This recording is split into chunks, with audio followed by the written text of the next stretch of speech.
नमस्कार आप सभी को। सीबीएसई क्लास 10th और 12th की इस सीरीज़ में बोर्ड एग्ज़ाम की आपका स्वागत है। आज हम जो डिस्कस करने वाले हैं वो क्लास 12th के लिए हम लोग डिस्कस करने वाले हैं। क्लास 12th के प्रीवियस ईयर के किसी क्वेश्चन पेपर का सॉल्यूशन शुरू करेंगे और साथ में रिलेटेड जो आपके कॉन्सेप्ट्स हैं वो भी मैं क्लियर करने की कोशिश करूँगा। और चूँकि जैसे मैंने आपको पिछली वीक किसी वीडियो में आपको बताया है कि सीबीएसई जो है वो हर साल 5 डिफरेंट सेट्स क्वेश्चन पेपर्स के तैयार करता है। 5 डिफरेंट सेट्स। डिफरेंट सेट से मेरा मतलब है कि आपको इन सब सेट्स में सारे पेपर्स में डिफरेंट क्वेश्चंस मिलेंगे और फिर हर रीजन को यानी 5 अलग अलग रीजन्स के लिए वो 5 डिफरेंट सेट्स तैयार करता है और उन सेट्स के भी फिर वो ABC करके 3 सेट्स बनाता है। तो यानी कुल मिला के अगर आप देखें तो 5 into 3 total 15 papers question papers तैयार होते हैं सीबीएसई के। तो ये जो 3 सेट्स होते हैं यानी ये जो 5 आप देख रहे हैं, मान लीजिए ऐसा मान लीजिए कि ये रीजन 1 का 1 सेट है, रीजन 2 का 2 सेट है, रीजन 3 का 3, 4 एंड रीजन 5। ये 5 पेपर्स हो गए। इनके अब आपके 3-3 सेट हो गए ABC। यहाँ भी इसी तरह से ABC। तो ये जब इस तरह से होता है तो अब आपको इनमें तो क्वेश्चंस कॉमन मिल सकते हैं कुछ एक रीजन के, जो बाकी सेट्स हैं ABC में आगे पीछे ऑर्डर्स चेंज करके क्वेश्चंस कॉमन मिल सकते हैं, बट जो डिफरेंट आपके रीजन्स के क्वेश्चन पेपर हैं वो एब्सोल्युटली डिफरेंट होते हैं। तो मैंने कोशिश की है कि आपके लिए जो 5 रीजन के क्वेश्चन पेपर हैं वो मैं आपसे आने वाले दिनों में डिस्कस करूँगा और मैं ये पेपर्स को आपके लिए अपनी वीडियो के साथ अटैच भी कर दूंगा ताकि आप इन पेपर्स को एक साथ एक जगह पर देख सकें और आप उनकी प्रैक्टिस कर सकें। तो मैं कहता हूँ कि 2023 में जो बोर्ड एग्ज़ाम हुआ उसके 5 सेट्स प्लस एक कंपार्टमेंट एग्ज़ाम हुआ होगा उसका, तो टोटल 6 डिफरेंट पेपर्स। 2024 में जो एग्ज़ाम हुआ होगा उसके 5 सेट्स प्लस एक जो कंपार्टमेंट एग्ज़ाम हुआ होगा, टोटल 6। अगर आप ये 12 पेपर्स की भी ठीक से प्रैक्टिस कर लेंगे तो आप ऑलमोस्ट सारे ही कॉन्सेप्ट्स समझ जाएंगे और आप ये भी समझ जाएंगे कि हर क्वेश्चन जो पूछा गया है वो किस कॉन्सेप्ट पर बेस्ड है। तो सबसे बढ़िया तरीका है सीबीएसई बोर्ड एग्ज़ाम की तैयारी का कि आप जो है ये सारे 12 के 12 क्वेश्चन पेपर्स को टाइमली सॉल्व करें। 3 आवर्स बैठ करके इसको सॉल्व करने की कोशिश करें। मैं कॉन्सेप्ट वाइज इनको डिस्कस करने की कोशिश करूँगा आने वाले दिनों में। और इसके अलावा आप एक क्वेश्चन पेपर सॉल्व करने के बाद उसकी मार्किंग स्कीम से, जो कि सीबीएसई ने ही दी हुई है, मार्किंग स्कीम भी सीबीएसई ने इशू की हुई है, उस मार्किंग स्कीम से आप देख सकते हैं कि आप किस तरह से आंसर कर सकते हैं। क्योंकि कई बार हमारा आंसर्स जो हमारे मेथड होते हैं वो थोड़ा सा डिफरेंट होते हैं, तो एक्सेप्टेबल होते हैं अल्टरनेटिव मेथड्स भी सीबीएसई में। तो इस बात को लेकर घबराना नहीं है। तो ये सारी बात है। तो आज मैं जो पेपर शुरू करने जा रहा हूँ वो 2023 का एक रीजन का क्वेश्चन पेपर है। तो हम उसकी शुरुआत करते हैं आज। और ये सारे क्वेश्चन पेपर भी मैं आपके लिए इस वीडियो के साथ में अटैच कर दूंगा ताकि आप इसको देख सकें और प्रैक्टिस कर सकें। So let us move to the question paper. तो हम क्वेश्चन पेपर पे सीधे आ जाते हैं। जो सीबीएसई का क्वेश्चन पेपर है वो हम ले लेते हैं।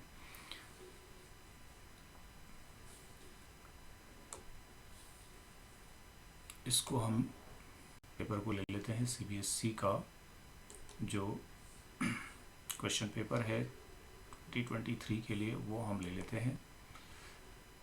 23 के क्वेश्चन पेपर्स को हम ले लेते हैं।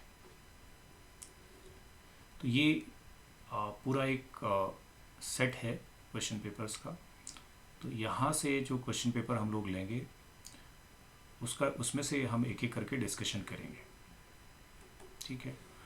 तो इस लिंक को मैं आपको ज़रूर शेयर कर दूंगा ताकि आप देख सकते हैं किस तरह से क्वेश्चन। तो ये हमारा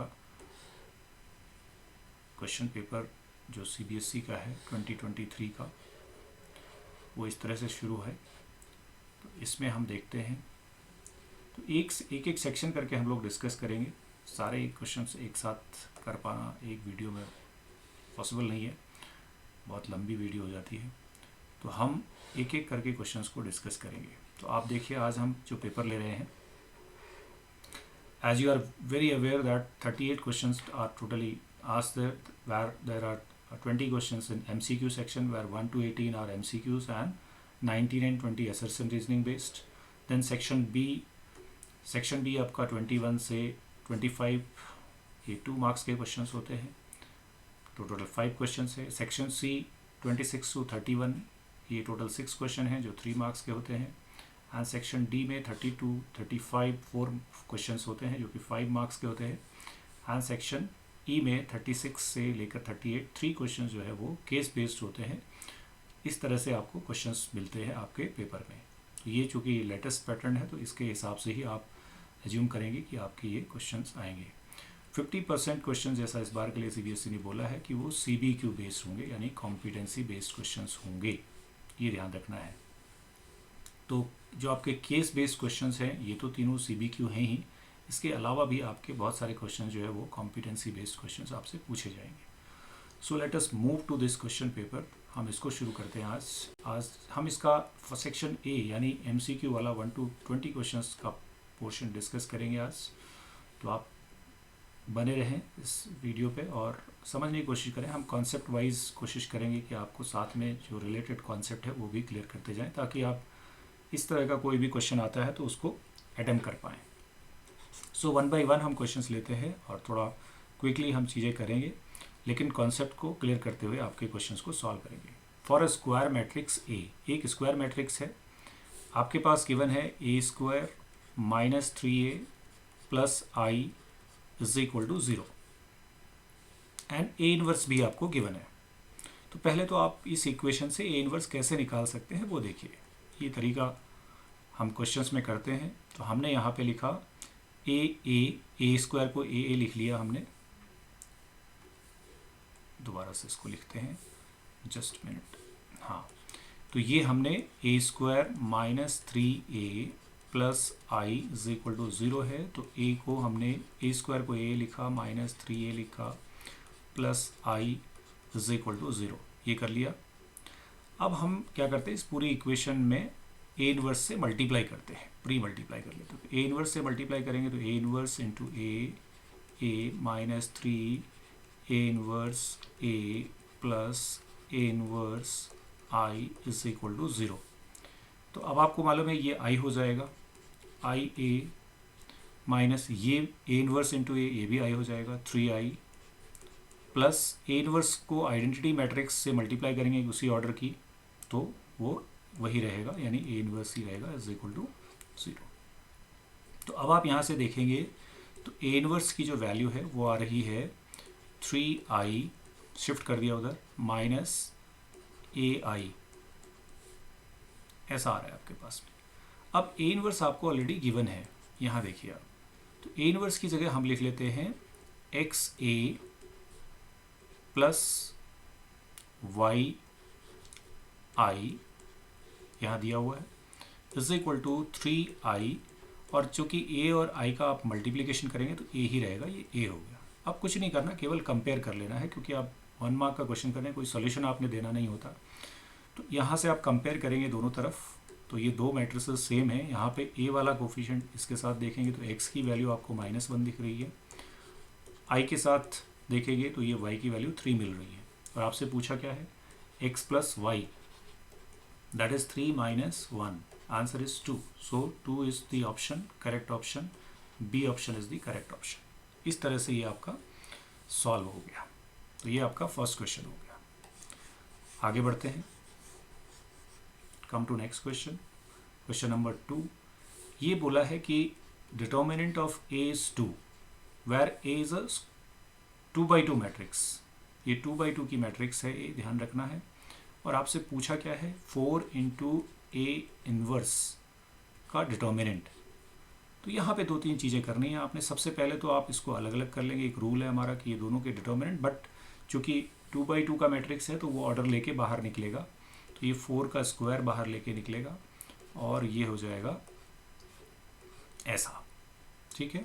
तो 4 स्क्वायर हो गया। स्क्वायर क्यों किया हमने, क्योंकि ये ऑर्डर 2 है, अगर ऑर्डर 3 होता तो 4 क्यूब लिखना पड़ता। तो 4 स्क्वायर 16 इंटू ये जो ए इनवर्स का डिटर्मिनेंट होता है ये होता है 1 अपॉन डिटर्मिनेंट ऑफ ए, इसके बराबर होता है। तो यहाँ पर आप 16 इंटू 1/2 लिखेंगे और ये 8, so 8 is the correct answer. तो ये आपका C option is the correct answer. तो इस क्वेश्चन का सी ऑप्शन करेक्ट है। मूव टू नेक्स्ट क्वेश्चन, आगे बढ़ते हैं। अगला क्वेश्चन देख लेते हैं। क्वेश्चन नंबर 3 क्या कहता है। क्वेश्चन नंबर 3 कहता है कि ए बी अ 3/3 मैट्रिक्स, 3/3 का मैट्रिक्स है। अब ये एडजॉइंट का डिटर्मिनेंट गिवन है और ए का डिटर्मिनेंट पूछा है। तो एक रूल आपको याद रखना है, एडजॉइंट का जो डिटर्मिनेंट है that is equal to determinant of A raise to the power n-1। n मतलब ऑर्डर, ऑर्डर यहाँ पे 3 है, तो ये आपका कितना हो गया 3 - 1। और एडजॉइंट का डिटर्मिनेंट गिवन है दैट इज 64।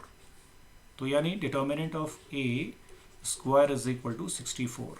तो determinant of A square root करेंगे तो ये +-8 आएगा, यानी दोनों वैल्यूज़।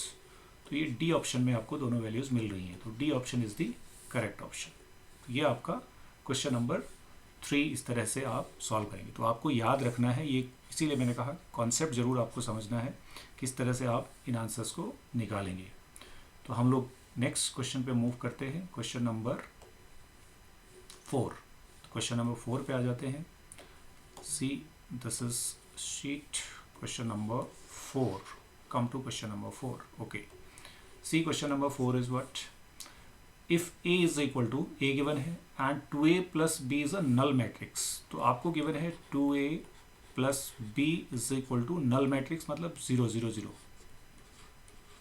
ऑर्डर कितना है 2 है, 2/2 है, तो हम 2/2 का ही 0 0 लिखते हैं। तो 2 इंटू ए, तो 2 से मल्टीप्लाई करके आप लिख सकते हैं। चलो मैं एक बार लिख देता हूँ, ये क्विकली करना है सारा काम आपने। 3 4 है, 5 2 है, प्लस b है इज इक्वल टू ये 0 0 0 0 आपने 2/2 का लिख दिया। 2 से मल्टीप्लाई करिए सारे एलिमेंट्स को, तो 6 हो गया, 8 हो गया, 10 हो गया, 4 हो गया, plus b is equal to यहाँ पर 0 0 0 0 शिफ्ट करिए उधर, तो b इज इक्वल टू हो जाएगा 0 0 0 0 नल मैट्रिक्स माइनस ये है 6 8 10 4। तो साइन चेंज करना है सबके और कुछ नहीं करना। तो ये है -6 -8 -10 -4। So B option is the correct option. तो इस तरह से बी ऑप्शन इसका करेक्ट ऑप्शन हो गया। Come to question number 5। Question number 5 देख लेते हैं कैसे करेंगे। इफ d/dx, देखिए d/dx ऑफ fx गिवन है दैट इज log x। अब आपको fx ढूंढना है, डेरिवेटिव गिवन है, तो fx निकालना है तो इंटीग्रेशन करना पड़ेगा। तो आपको यहाँ पे log x का इंटीग्रेशन कर देना है। तो log x का कैसे करेंगे, यहाँ पे आप 1 ले लेंगे और इसमें बाई पार्ट लगा देंगे, क्योंकि log x का डायरेक्ट आप इंटीग्रेशन कर नहीं सकते, तो बाई पार्ट से आप इसे कर लेंगे। तो बाई पार्ट कहता है क्या कि log x ILATE हम ये यूज़ कर लेते हैं। तो log फंक्शन आपका पहला और एल्जेब्रिक फंक्शन आपका सेकंड, तो ये फर्स्ट फंक्शन है और ये सेकंड फंक्शन है। तो लगा दीजिए by part. First function log x integration of second 1 dx minus integration of differentiation of first, log x का डिफरेंशिएशन है 1/x इंटू 1 का इंटीग्रेशन है x और इसका d/dx। तो ये x से x कट गया, 1 का यहाँ पे इंटीग्रेशन x हो गया, तो x log x माइनस 1 का x। तो देखिए x log x minus x plus c, x common ले सकते हैं, log x minus 1 plus c कहीं मिल रहा है किसी ऑप्शन में, x बाहर कॉमन लिया, log x minus 1 plus c। So B option is the correct option. इस तरह से इंटीग्रेशन भी आपको यहाँ पे मैंने बताया क्या है, इंटीग्रल बाई पार्ट यूज़ किया है। फंक्शन कैसे चूज़ करना है, आइलेट का यूज़ करना है। बाई पार्ट क्या कहता है कि फर्स्ट फंक्शन, पहला फंक्शन लेना है आपने, इंटीग्रेशन ऑफ सेकंड का इंटीग्रेशन करना है, तो सेकंड का इंटीग्रेशन करना है, माइनस इंटीग्रेशन डिफरेंशिएशन फर्स्ट का करना है, ठीक है, फर्स्ट का डिफरेंशिएशन करना है, यहाँ पे d/dx ऑफ फर्स्ट लिख देते हैं, इनटू इंटीग्रेशन ऑफ सेकंड करना है, और इस पूरे का भी इंटीग्रेशन करना है। इस तरह से ये आपका यहाँ पे बाई पार्ट लगेगा, ठीक है। तो ये ध्यान रखना है आपको। ये आपका क्वेश्चन नंबर 5 हो गया। Move to next question. Question number 6 पे आ जाते हैं। See what is question number 6। Question number 6 को देख लेते हैं। Question number 6 is limit 0 to π/6, 0 to π/6 है। Sec square x minus π/6 dx is equal to, तो सेक स्क्वायर x का जो इंटीग्रेशन है वो 10x होता है। ये कर देना, आपने कुछ नहीं है, क्योंकि अगर आप यहाँ पे x माइनस π/6 को t भी लेंगे तो dx is equal to dt ही होगा। तो कुछ बहुत इश्यू होने वाला नहीं है, तो आप इसका सीधा इंटीग्रेशन लिख सकते हैं। तो integration 0 to π/6 sec square x minus π/6 का जो इंटीग्रेशन होगा that will be 10x minus π/6, यही आ जाना है। एंड लिमिट है 0 से π/6। Upper limit minus lower limit, upper limit डालेंगे तो π/6 माइनस π/6 0 हो जाएगा, 10 0 0 होता है। माइनस लोअर लिमिट लगाएंगे 10 0 माइनस π/6, तो ये आ जाएगा 10 minus π/6। 10 minus theta minus 10 theta होता है, तो ये प्लस का 10 π/6 हो जाएगा। और 10 π/6 मतलब 1030, 1030 इज 1/√3। सी 1/√3 कहाँ पर है? फर्स्ट ऑप्शन ही आपका करेक्ट ऑप्शन है। So this is the answer of question number 6। तो कॉन्सेप्ट्स को भी आप समझते जाइए कैसे आप इन क्वेश्चंस को सॉल्व करेंगे। Move to next question. Question number 7 पे पहुंच जाते हैं। क्वेश्चन नंबर 7 क्या कहता है, देखिए। ये कंपैरेटिवली बहुत सिंपल क्वेश्चन है। सम ऑफ ऑर्डर एंड डिग्री। तो ऑर्डर हमको दिखाई दे रहा है इसमें, highest order derivative present is 2, तो ऑर्डर है 2 और उसी की डिग्री चेक करनी होती है। तो इसकी डिग्री, इसकी पावर है 1, तो डिग्री है 1। तो सम कितना हो गया? 2 + 1 दैट इज 3। तो 3 कहाँ है? C option. तो C option is the correct option. इस तरह से आप आंसर देंगे। क्वेश्चन नंबर 8 पे आ जाइए। क्वेश्चन नंबर 8 क्या कह रहा है? The value of P for which vector this and this are perpendicular. जब परपेंडिकुलर होते हैं दो वेक्टर तो उनका डॉट प्रोडक्ट जो है वो 0 हो जाता है। तो डॉट प्रोडक्ट 0 कर देते हैं दोनों का। 2 का -4 के साथ -8, p का -6 के साथ -6p, k का 26k के साथ +26 is equal to 0। Dot product कर दिया हमने। -6p + 18 is equal to 0, -6p is equal to -18, p is equal to -18 divided by -6 that is 3। तो 3 ऑप्शन कहाँ है? ये आपका A option is the correct option. इस क्वेश्चन का ए ऑप्शन करेक्ट ऑप्शन है। इस तरह से आपने क्वेश्चन नंबर 8 तक कंप्लीट कर लिया है। तो चीज़ें समझते हुए जाना है और आपने कोशिश करनी है कि जो आपका फर्स्ट 20 क्वेश्चंस का जो पोर्शन है वो 45 मिनट से ज़्यादा किसी भी हालत में नहीं लेना चाहिए। मैक्सिमम टाइम मैं आपको बता रहा हूँ। वैसे कोशिश करना है कि 30 और 40 मिनट के बीच में कंप्लीट हो जाए, बट 45 से ऊपर तो किसी भी हालत में नहीं जाना है। कोशिश करनी है 30 से 40 मिनट के बीच में ये कंप्लीट हो जाए सेक्शन, ठीक है। तो आगे बढ़ते हैं, नेक्स्ट क्वेश्चन पे आते हैं। क्वेश्चन 8 क्वेश्चन हम लोग कंप्लीट कर चुके हैं। Move to next question, page number 3। Okay, question number 9। तो 9 क्वेश्चन पे हम आ जाते हैं। सी क्वेश्चन नंबर 9, ये आपका क्वेश्चन नंबर 9 है। तो देखिए क्वेश्चन नंबर 9 क्या कहता है, the value of i cross j। अब यहाँ पे मैं आपको एक छोटी सी चीज़ समझा देता हूँ, बहुत सिंपल सी चीज़ है जो आपको याद रखनी है। यहाँ पे i है, यहाँ पर j है और यहाँ पे k है, ठीक है।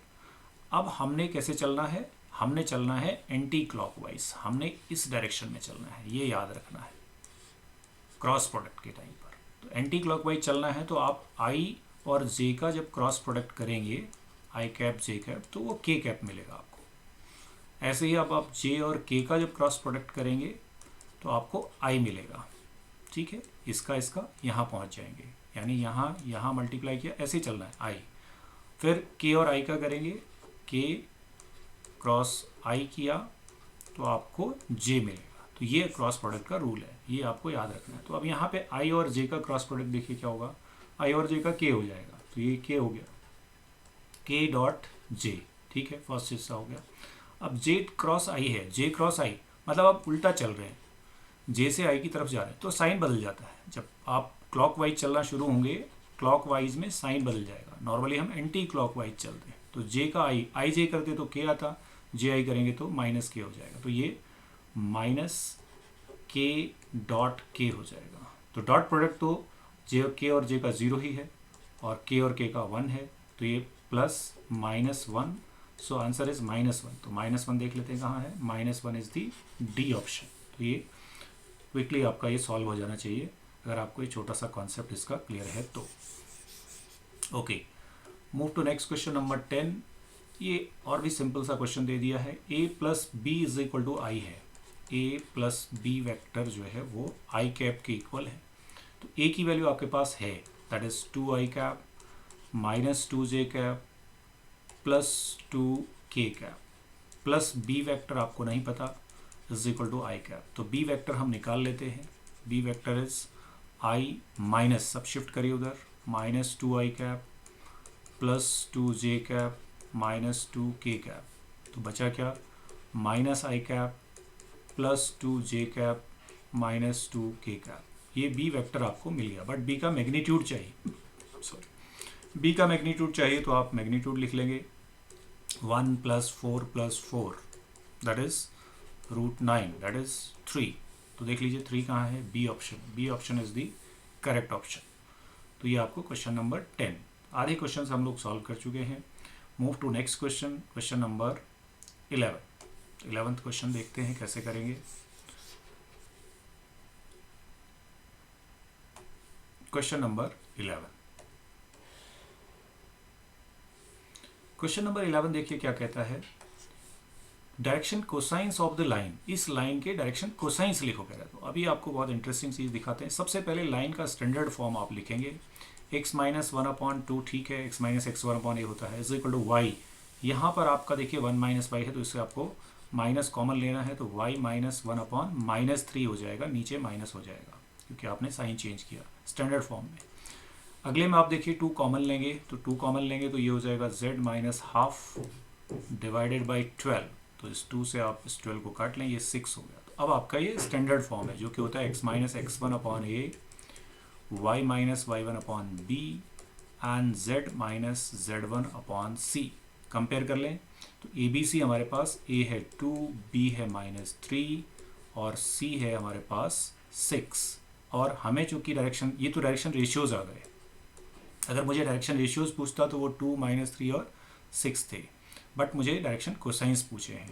तो डीसीज जब निकालने होते हैं तो हमें इसी के रूट से, यानी इसमें से हमें क्या करना है, 2/√ऑफ इन्हीं का स्क्वायर रूट के अंदर ये कर लेना है, यूनिट वेक्टर में कन्वर्ट कर लेना है। तो 2 का 4 + 9 + 36 4 40 49 7, तो ये है, और यू कैन से 2/7। तो अब ये 2/7 हो गया, तो अगला -3/7 होगा, अगला 6/7 होगा। चेक करिए कहाँ पर है, 2/7 -3/7 6/7। D option is the correct option. इस क्वेश्चन का डी ऑप्शन करेक्ट है। तो ये आपका क्वेश्चन नंबर 11 सॉल्व हो गया। Move to question number 12। Question number 12 discuss कर लेते हैं, कैसे सॉल्व करेंगे। आइए, क्वेश्चन नंबर 12 है हमारे पास, ये है प्रोबेबिलिटी का क्वेश्चन। तो conditional probability a/b is defined as probability A intersection B divided by probability B, यानी जो आपका पहले हो चुका है वही आप नीचे लिखते हैं। तो a/b आपको गिवन है, probability a/b is 0.3 is equal to intersection की प्रोबेबिलिटी नहीं मालूम है तो निकालेंगे, b की प्रोबेबिलिटी मालूम है दैट इज 0.8। तो यहाँ से आपको p a इंटरसेक्शन b मिल जाता है, दैट इज 8 3 जा 24 दैट इज 0.24। लेकिन आपसे क्या पूछा है, p b/a, तो b/a कैसे निकालेंगे, फिर वही b/a की जो लगाएंगे कंडीशन, वो p a intersection b divided by P B P A sorry P A से डिवाइड करेंगे, जो नीचे जो हो चुका है वही आपका नीचे आ जाता है। इंटरसेक्शन आप निकाल चुके 0.24, ए की प्रोबेबिलिटी आपके पास है 0.4, सो आंसर इज 0.6। 0.6 देखिए कहाँ पर है, 0.6 ये है A option. A option is the correct option for this question number 12। Move to next question, question number 13। Question number 13 पे पहुंच जाते हैं। क्वेश्चन नंबर 13 क्या कहता है देखते हैं। Question number 13, find the value of K for which this function is continuous function. Continuous function है कह रहा है, तो कंटिन्यूस फंक्शन की कंडीशन क्या होती है, लिमिट x टेंड्स टू किस पर, 2 पर। 2 पर कंटिन्यूस है, 2 पॉइंट दिख रहा है हमको, fx is equal to f2, यही हमारी कंडीशन होती है, ये अप्लाई कर देनी है। तो लिमिट लगाइए, पॉलिनोमियल फंक्शन है, सीधी लिमिट अप्लाई कर सकते हैं। तो 3 into 2 plus 5 is equal to K into 2 का स्क्वायर। तो ये 6 plus 5 is equal to 4k, k is equal to 11/4। 11/4 देखें कहाँ है, D option. D option is the correct option for this question. ये आपका क्वेश्चन नंबर 13 कंप्लीट हो गया। Okay, move to next question, question number 14। Question number 14 देखते हैं क्या है। ये है आपके पास क्वेश्चन है, ए आपके पास है 0 1 -1 0 एंड गिवन क्या है वो देखिए थोड़ा ध्यान से, 3i plus 4a multiplied 3i minus 4a is equal to X square I. X की वैल्यू पूछ रहा है, तो पहले तो आप ये देखो सिंपल मल्टीप्लाई कर लो इनको, ये a plus B minus B है, तो ये 9i square minus 16a square is equal to X square I, ऐसा कुछ हो गया। आई स्क्वायर तो आई ही होता है, तो ये तो 9 हो गया, ठीक है, 9i माइनस ए स्क्वायर देख लेते हैं क्या है। ए स्क्वायर आप यहाँ से निकाल लेंगे, ए स्क्वायर मतलब a इंटू ए, तो क्विकली आप मल्टीप्लाई कर लें, 0 1 -1 0। ये आपने एग्ज़ाम में क्विक करना है सारा काम। अभी मैं आपको इसीलिए थोड़ा सा जल्दी जल्दी ये करा रहा हूँ ताकि आप समझें कि किस तरह से आप क्विकली सॉल्व कर सकते हैं। मल्टीप्लाई कैसे करते हैं, रो एंड कॉलम। तो 0 से 0 किया तो 0, 1 से -1 को किया तो -1, -1 आ गया। फिर सेकंड एलिमेंट के लिए 0 से 1 को किया, यानी ये रो यही रहेगी, कॉलम ये हो जाएगा। 0 से 1 0 एंड 1 से 0 0, तो ये 0 + 0। अगला देखिए सेकंड रो फर्स्ट कॉलम, -1 से 0 किया 0, 0 से -1 को किया 0, ये 0 ही हो गया। फिर -1 से 1 को किया -1 एंड प्लस 0, तो आपका आंसर आ रहा है -1 0 0 -1। माइनस साइन बाहर कर दें आप, तो ये आई बन जा रहा है, 1 0 0 1 आइडेंटिटी मैट्रिक्स, तो माइनस आई। तो इस ए स्क्वायर माइनस आई है, तो आपका ये +16i हो गया is equal to X square I, यहाँ लिख लेंगे, ठीक है। 16i और 9i दैट इज 25i। तो हम इसको नीचे वाले हिस्से को ज़रा इरेज कर दें, ये मैंने आपको दिखाया। तो ये हमारे 25i is equal to X square I तो ख़त्म ही हो गया। 25 is equal to X square, X is equal to +-5। तो ये आपका +-5 कहाँ है, ये आपका C option is the correct option.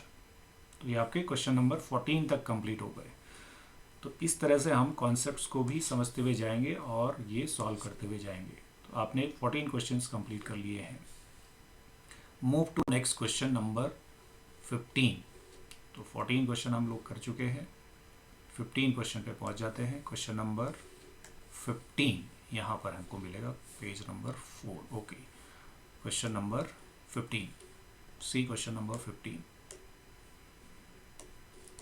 Question number 15 देख लेते हैं क्विकली। कोशिश करते हैं आज हम एक सेक्शन तो कंप्लीट करते ही हैं, नेक्स्ट वीडियो में हम दूसरे सेक्शन पे पहुंचेंगे और इसी तरह से हम इस पूरे पेपर के क्वेश्चंस को डिस्कस करेंगे। ऑलरेडी वैसे मैं बड़े क्वेश्चंस 5 मार्क्स के क्वेश्चन अपनी सिंगल वीडियोस में कवर कर चुका हूं, बट फिर भी हम सारे क्वेश्चंस को अटेम्प्ट करेंगे। क्वेश्चन नंबर 15, आइए, ये आपका डिफरेंशियल इक्वेशन का क्वेश्चन आ गया। तो यहाँ से आप देखें, सबसे पहले तो X D Y is equal to, इसको शिफ्ट करिए इधर, तो dx कॉमन ले लेते हैं, तो बचेगा हमारे पास 1 + 1 + एक्स स्क्वायर। तो dy इज इक्वल टू, ये आप देखिए ये हो गया 2 + x square divided by x D x, integration करना है क्योंकि डिफरेंशियल इक्वेशन है, सॉल्व करेंगे तो ये 2/x है, ये x² है dx एंड इंटीग्रेशन y का हो गया y 2/x, तो 1/x का log x होता है तो 2 log x, तो ये हो गया प्लस यहाँ पे एक x कटेगा तो बचेगा x²/2 प्लस c, देखिए कौन सा ऑप्शन है 2 log x plus x²/2 plus c, D option is the correct option, तो इसका डी ऑप्शन आपके करेक्ट है। आगे बढ़ते हैं, क्वेश्चन 15 हमारे कंप्लीट हो गए, 5 क्वेश्चंस और हम डिस्कस करेंगे आज की वीडियो में। क्वेश्चन नंबर 16 पे आ जाते हैं। व्हाट क्वेश्चन नंबर 16 सेज, ये कहता है f(x) एक फंक्शन है जो कि a(x माइनस cos x) है एंड स्ट्रिक्टली डिक्रीजिंग है। डिक्रीजिंग मतलब अगर मैं इसका f(x) देखूं तो f(x) इस फंक्शन का हो गया ये रहेगा 1 प्लस साइन एक्स हो जाएगा, cos x का माइनस साइन एक्स होता है तो ये 1 प्लस साइन एक्स। अब f(x) को लेस देन 0 है, ये आपको बताया हुआ है, तो f(x) लेस देन 0 मतलब a 1 plus sine x less than 0 होना चाहिए। तो a क्या होना चाहिए, a को पूछ रहा है आपसे। तो आप ये देखिए कि साइन एक्स की जो वैल्यू है वो -1 और 1, तो -1 भी अगर होगी तो ये 0 होगा, +1 होगी तो ये पॉजिटिव ही होगा। तो ये वाला हिस्सा आपका पॉजिटिव है या 0 है, तो यानी a is less then 0, a को 0 से कम होना चाहिए, मतलब -∞ to 0, C option is the correct option. तो ये आपका क्वेश्चन नंबर 16 हो गया। 17 पे आ जाते हैं, question number 17। Question number 17, corner points आपके पास गिवन है और आपके पास कॉर्नर पॉइंट्स हैं ये बहुत सिंपल सा क्वेश्चन है, केवल आपने वैल्यूज़ डालनी है और मैक्सिमम और मिनिमम वैल्यू देखनी है z की। तो z है हमारे पास क्या 18x प्लस 9y, तो हमने पॉइंट्स डालने हैं क्या 272, एक पॉइंट ये है कॉर्नर पॉइंट, एक है 15,20, एक है 40,15। तो हम z की वैल्यू देखते हैं इन तीनों पॉइंट्स पे, क्विकली देख लेते हैं। 2 × 18 प्लस 9 × 72, इस वैल्यू को चेक कर लेते हैं कितनी आती है। ठीक है,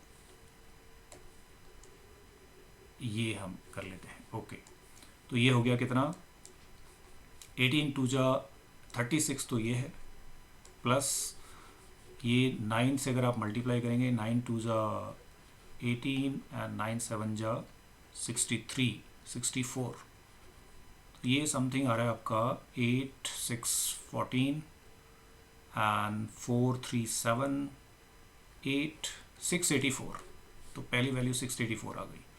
इस पर देखते हैं क्या होगा z 18 × 15 प्लस 9 × 20, इस वैल्यू को चेक कर लेते हैं। ये कुछ बड़ी वैल्यू दिख रही है, 18 5 जा 90, 18 1 जा 18 और 9 2 27 प्लस 9 2 जा ये 9 × 20, हाँ तो 9 2 जा 18, ये आपका 1 इतना 180, तो इसको ऐड किया तो 8 7 15 2 1 3 450, ये दूसरी में आ गई, यहाँ पे 450 आ गई दूसरी वैल्यू। तीसरी चेक कर लेते हैं 18 × 40, यही लग रहा है सबसे बड़ी वैल्यू है, प्लस 9 × 15, तो ये आपका देखिए 18 4 जा 72, तो यहाँ से पता चल रहा है 720 प्लस समथिंग है, तो इसी पे सबसे ज़्यादा आना है। 40,15 पे मैक्सिमम है और बीच वाली पे मिनिमम है 15,20, तो ये मिला z maximum at 40,15 and 15,20। C option is the correct option, इस क्वेश्चन का सी ऑप्शन करेक्ट ऑप्शन है। तो सिंपल कैलकुलेशन करना था, कुछ ज़्यादा इसमें काम है नहीं, तो सिंपल सा क्वेश्चन है। Okay, move to next question, question number 18। 3 questions और बचे हुए हैं, अब ये 3 क्वेश्चंस कंप्लीट करेंगे। 18 क्वेश्चन में कह रहा है number of corner points of feasible region determined by this. तो ये थोड़ा सा सिंपल समझ लेना है। आप देखें यहाँ पे आपके पास क्या है, एक है x minus Y equals to 0, तो एक लाइन कुछ ऐसी है ओरिजिन से पास हो रही है, इसको आप प्लॉट कर लें। एक लाइन ये 2y is less than x plus 2, मतलब इसको मैं समझ लेता हूँ कि 2y is equal to x plus 2 है, तो इसको अगर हम प्लॉट करें तो ये कैसे आ जाएगा ज़रा देख लेते हैं। x है, y है, अगर x को 0 किया तो y 1 है, ठीक है, x प्लस 2 ही है, यस। तो अगर हमने x को 0 कर दिया तो y की वैल्यू 1 है, और अगर y को 0 कर दिया तो फिर y 0 करने से x की वैल्यू -2 है। तो हम इनको प्लॉट कर लेते हैं। तो पहली लाइन तो हमने प्लॉट कर दी है, x minus Y equals to 0। ये 0,1 एक पॉइंट कहीं यहाँ मिलेगा हमको, और दूसरा -2,0 कहीं यहाँ मिलेगा। तो दूसरा पॉइंट कुछ इस तरह से मिल रहा है हमको, ये लाइन कुछ ऐसे जाने वाली है।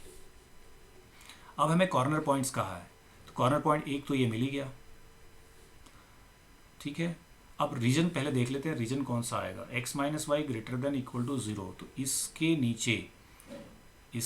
नीचे अगर हम यहाँ का कोई पॉइंट लेते हैं 1,0 यहाँ इसके नीचे रीजन रहेगा। ये रीजन चेक करना आपको जरूर आना चाहिए। कोई भी पॉइंट डाल के आप देखें, इसका जो ग्रेटर देन 0 है यहाँ पे आपका, ये कोई पॉइंट डाल के देख लीजिए, जैसे 1,0 2,0 कुछ भी डालेंगे तो वो इधर ही मिलेगा, तो वो सेटिस्फाई कर रहा है। इसके तो नीचे है रीजन आपके।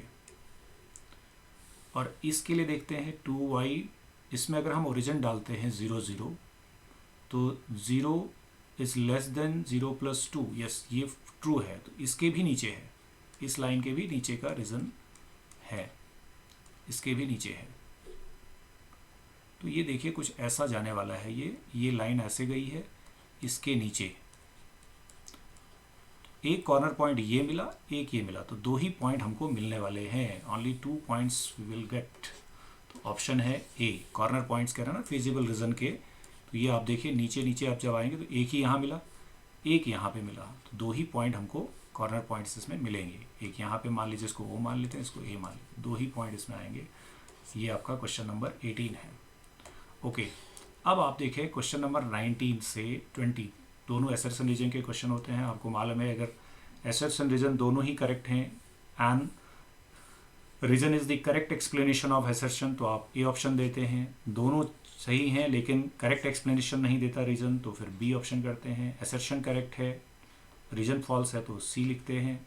एसर्शन फॉल्स है, रीजन करेक्ट है तो डी लिखते हैं। तो let us move to the question. तो क्वेश्चन क्या कह रहा है जरा देख लेते हैं। ये हमारे पास है क्वेश्चन नंबर 19 एंड 20। ये 19-20 क्वेश्चन हमारे सामने हैं, इनकी हम बात करते हैं। Okay, the range of the function 2 sign inverse x, देखिए क्या दिया है, 2 साइन इनवर्स एक्स प्लस 3π/2। तो साइन इनवर्स की जो हमें रेंज मालूम है वो -π/2 से +π/2 है। अगर मैं -π/2 और +π/2 की बात करता हूँ, तो अगर -π/2 यहाँ पे लेते हैं तो -2π/2 + 3π/2 ये हो जाता है π/2।